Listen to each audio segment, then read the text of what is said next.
আসসালামু আলাইকুম। ঋণ খুবই খারাপ জিনিস। ঋণ থেকে প্রতিটা মুসলিমকে বেঁচে থাকার চেষ্টা করতে হবে।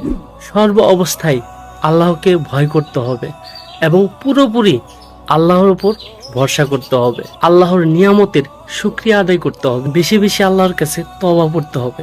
আল্লাহর কাছে ক্ষমা প্রার্থনা করতে হবে। অপচয় রোধ করতে হবে।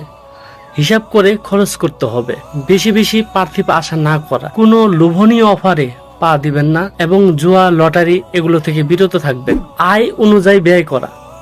অবশ্যই আপনার যে আয় সেখানে সীমাবদ্ধতা থাকতে হবে। আয়ের চেয়ে ব্যয় বেশি করা যাবে না। উচ্চ শ্রেণীর লোকদের দিকে তাকাবেন না। আপনার যা আছে তা নিয়েই সন্তুষ্ট থাকুন।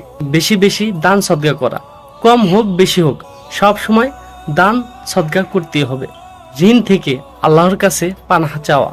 ঋণ মুক্তির দোয়া আছে, আল্লাহ মাগফিনি বি হালালিকা ওয়ান হারামিকা অগ্নিনি বি ফাদলিকা মান শাওক, আল্লাহুম্মা ইন্নী আউযুবিকা মিনাল মাআসামি ওয়াল মাগরাম। এরকম অসংখ্য দোয়া আছে, আপনি পড়তে পারেন।